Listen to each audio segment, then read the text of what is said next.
Hello everyone, इस video में हम South Korean anime series solo leveling के सीज़न 2 के एपिसोड 1 को एक्सप्लेन करेंगे। एपिसोड 1 की शुरुआत में हम देखते हैं कि जिनवू दोपहर तक सोया हुआ होता है। तभी उसकी बहन जिना का फ़ोन आता है। जिना उसे बताती है कि आज उसके टीचर के साथ उसकी मीटिंग है जिसे जुनू भूल गया है। पर जिनू तुरंत तैयार होकर जिना के स्कूल पहुंचता है। मीटिंग में जिना की टीचर जिनवू को बताती है कि जिना पढ़ाई में काफ़ी अच्छी है, बस उसे जिना के ऊपर कोई दबाव नहीं डालना है और उसे मन लगाकर पढ़ाई करने देनी है। यह सुनकर जिनू काफ़ी खुश होता है। जिना की टीचर जिनू से पूछती है कि अगर आगे चलकर जिना की पावर जाग गई तो क्या वह उसे भी हंटर बनाएगा, जिस पर जिनू मना करता है। टीचर जिनू को जिना की दोस्त सोंगी के बारे में बताती है। इसके बाद जिनू जिना की दोस्त से मिलने जाता है। वह सोंगी को अपनी और जिना की फोटो दिखाता है, जिसे देखकर सोंगी को पता चलता है कि वह जिना का भाई है। सोंगी कहती है कि वह दोबारा स्कूल नहीं जाएगी और ना ही हंटर बनना छोड़ेगी। इस पर जिनू कहता है कि वह उसे रोकने नहीं आया है, बल्कि वह उसकी मदद करेगा और उसे अपने साथ लेकर चला जाता है। उधर एयरपोर्ट में जिनचुल डोंगसू को लेने आया होता है। जिनचुल डोंगसू से मिलकर उससे पूछता है कि वह यहाँ कब तक रहेगा और क्या वह उन दोनों हंटर्स को मारने के लिए आया है जो कि उसकी भाई की मौत की जिम्मेदार है। इस पर डोंगसू कहता है कि जब उसे ये सब पता है तो वह क्यों पूछ रहा है। डोंगसू उसे अपने काम से काम रखने को बोलता है और अपने रास्ते में आने से मना करता है। जिनचुल कहता है कि वह सिर्फ अपना काम कर रहा है। दूसरी तरफ हेडक्वार्टर में जोंगिन और बाकी सारे हंटर्स जेजू आइलैंड से वापस आते हैं। वो जेजू आइलैंड से मॉन्स्टर की बॉडी को लेकर आते हैं। जोंगिन चेयरमैन गुनही को बताता है कि जेजू आइलैंड में उन्हें जो मॉन्स्टर मिले थे वो अब उड़ सकते हैं। हालांकि वह ज़्यादा दूर तक नहीं उड़ सकते और उन्हें उनकी बॉडी समुद्र में मिली है। और इस पर चेयरमैन कहता है कि अब उन्हें कुछ न कुछ करना होगा। जिनवू सोंगी को लेकर एक पोर्टल के पास पहुंचता है जो कि सी लेवल का होता है। यहाँ मिस्टर आन और मिस्टर यून होते हैं। दरअसल जिनू ने सोंगी की ट्रेनिंग के लिए एक सी रैंक पोर्टर खोजने के लिए उन दोनों को कहा था। उनके अलावा वहाँ 6 और हंटर्स भी थे, जिनमें से एक ए रैंक हंटर था जिसका नाम किमचुल होता है। मिस्टर आन उन्हें बताते हैं कि किम उनकी टीम को लीड करेगा। मिस्टर ह्यून जिनवू को कहता है कि वह लड़ाई में कम से कम हिस्सा ले ताकि बाकी लोग भी हंटिंग को सीख सकें। इसके बाद सभी हंटर्स पोर्टल के अंदर चले जाते हैं। जिनवू और सोंगी भी पोर्टल के अंदर जाते हैं। पोर्टल के अंदर जाते ही जिनवू को कुछ गड़बड़ी महसूस होती है और देखते ही देखते वो सी लेवल पोर्टल एक रेड पोर्टल में बदल जाता है। जिनवू तुरंत थोड़ा सा बाहर आता है और मिस्टर आन और मिस्टर ह्यून को स्ट्राइक टीम को बुलाने को बोलता है। वह पोर्टल से बाहर नहीं आ पाता और अंदर ही फंस जाता है। बाहर दोनों लोग तुरंत यूनहो को कॉल करते हैं और उसे बताते हैं कि एक सी लेवल पोर्टल रेड पोर्टल में बदल गया है। यूनहो उन्हें रुकने के लिए बोलता है और तुरंत वहां के लिए निकल जाता है। उधर गेट के अंदर जिनवू और बाकी सभी लोग एक बर्फीले जगह में फंस जाते हैं। सभी लोग इस बात से हैरान होते हैं कि गेट अचानक गायब हो गया। सोंगी जिनवू से पूछती है कि ये रेड गेट क्या होता है, जिस पर जिनवू बताता है कि यह गेट बाकी गेटों से काफी अलग होता है। जो भी गेट के अंदर जाता है वह अंदर फंस जाता है और अंदर के बॉस को हराने के बाद ही वह उस गेट से बाहर आ सकते हैं।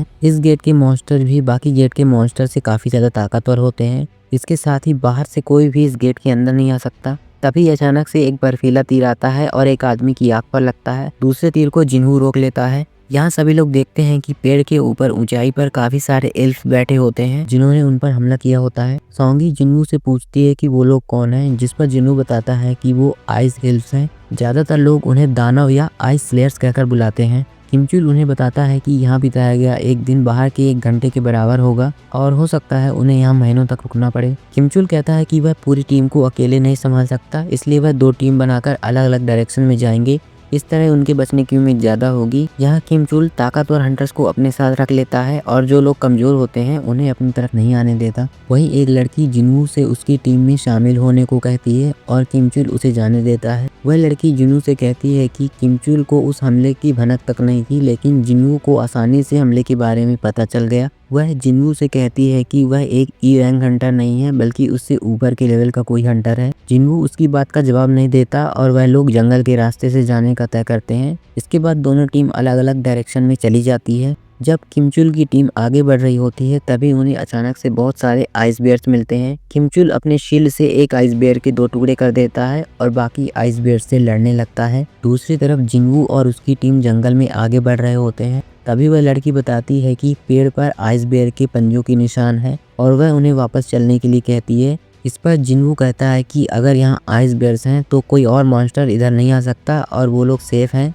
ठंड से बचने के लिए जिनवू अपनी इन्वेंट्री से काफ़ी सारे कोट निकालता है और सभी को देता है। ये देखकर सभी लोग काफ़ी हैरान होते हैं क्योंकि इतने सारे सामान एक हाई रैंक हंटर भी अपने साथ नहीं रख सकता।